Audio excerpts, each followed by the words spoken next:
Salut tout le monde, c'est Raclette et Tartiflette et moi, je suis le petit nouveau du groupe parce qu'on va parler de One Piece. Et je vous cache pas que One Piece, c'est pour moi le meilleur manga animé qui existe aujourd'hui parce qu'il raconte une histoire complètement folle avec énormément de mystères qu'Oda nous a laissés. Et aujourd'hui, nous allons essayer d'en analyser quelques-uns afin d'émettre plusieurs théories sur des sujets différents, notamment sur le One Piece, les poneglyphes, la suite de Wano et le pouvoir de Roger. Je profite de cette intro pour vous rappeler qu'on a un compte Insta où on poste un mème par jour ainsi que les actualités sur les mangas et les animés, plus des stories, des sondages, des quiz, des blind tests et même prochainement des tournois. Donc allez vous abonner, ça ferait super plaisir, le lien est dans la description. Avant de commencer la vidéo, je voulais dire deux petites choses. La première est que nous allons vous émettre plusieurs théories qui viennent de notre réflexion et des recherches qu'on a fait. Donc peut-être que tout ce qu'on va vous dire ne va pas se passer car comme l'a dit Barbe Blanche, One Piece wa jitsuzai suru.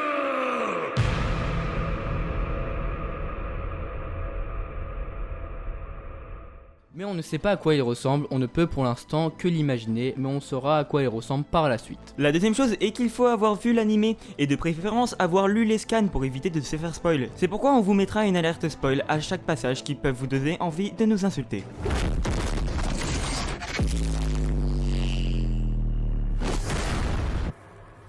On a fini l'année 2020 en beauté avec deux bonnes nouvelles. La première est que le chapitre 1000 est sorti et franchement je ne suis pas déçu. Même si on s'attendait à quelque chose de plus fou, malgré ça on a quand même vu Kaido au sol, mais surtout la détermination de Luffy à devenir le roi des pirates. Enfin perso, il me faisait penser à Goldie Roger. La deuxième est qu'Oda a annoncé dans une interview l'arrivée d'un grand personnage en 2021 que tout le monde adore, Shanks le Roux. Je sens que 2021 va être une belle année pour One Piece. Alors bien sûr, on parle pour ceux qui lisent les scans, parce que ceux qui regardent l'animé, le manga a genre 50 chapitres d'avance sur l'animé, sachant qu'il y a un épisode qui sort par semaine. Vous allez donc devoir attendre un an de plus pour voir l'arrivée de Shanks.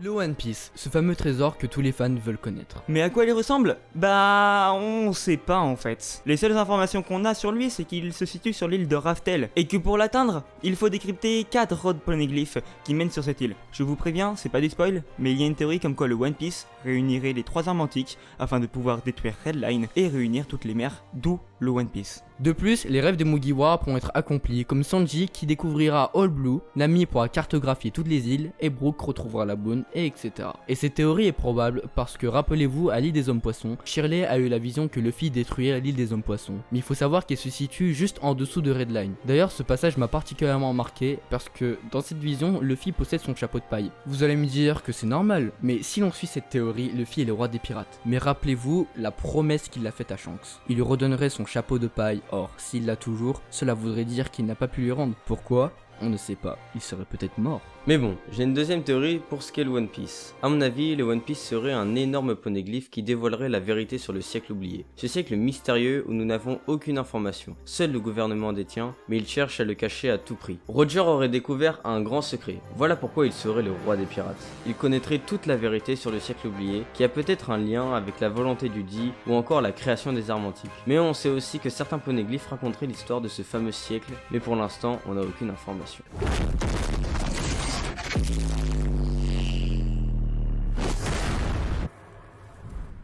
Les poneglyphes, ça aussi c'est un mystère.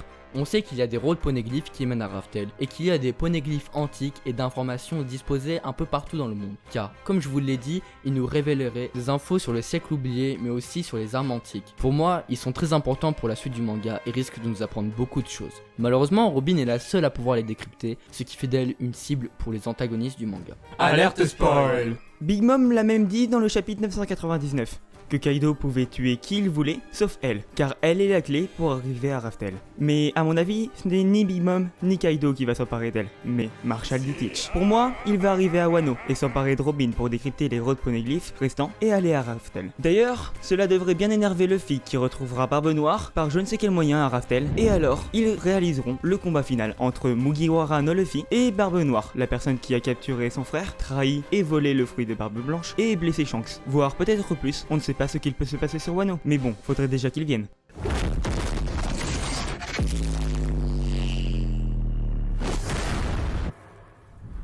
On va terminer cette vidéo sur une théorie très croustillante qui concerne le pouvoir de Goldie Roger. Il détiendrait le Gomu Gomu no Mi, soit le fruit de Luffy. Et nous avons plusieurs arguments qui confirmeraient cela. Vous le savez, Goldie Roger est décédé à 53 ans. C'est pas jeune, c'est sûr, mais c'est pas vieux non plus quand on sait que son bras droit Rayleigh est toujours en vie, posé dans l'archipel des Sabaody. Bref, vous savez que Luffy diminue son espérance de vie à chaque fois qu'il utilise le gear seconde, third ou fourth. Cela expliquerait pourquoi Roger est mort prématurément. Mais surtout, Shanks, qui faisait partie de son équipage, détenait le Gomu Gomu no Mi, et il n'était pas décidé à ce que quelqu'un prenne son pouvoir avant que le jeune Monkey D. Luffy décide de le manger. De plus, il ne faut pas oublier que Luffy a passé 2 ans à s'entraîner avec Rayleigh afin de se former pour devenir le prochain roi des pirates. Ce pouvoir se serait transmis à Monkey D. Luffy qui hériterait de la volonté de Goldie Roger. Car on pense que la volonté du D serait transmise par les fruits du démon. Mais bon, ça c'est une autre théorie, et elle sera peut-être dans une prochaine vidéo. N'oubliez pas qu'on émet des hypothèses et peut-être que rien de tout ce qu'on a dit ne se réalisera. Mais bon, on peut quand même y croire. N'hésitez pas à nous faire part de nos théories dans les commentaires, abonnez-vous, lâchez un like si la vidéo vous a plu et à bientôt. C'était Héraclès et Tartiflette, Bousca Vida. Yo le rap, me font string Ferrari qui dérape. Moi je viens de la cité, j'ai mis ma casquette sur le côté. Yo le ghetto, j'ai mis ma cerise sur le ghetto. Yo le rap, me font string Ferrari qui dérape. Moi je viens de la cité.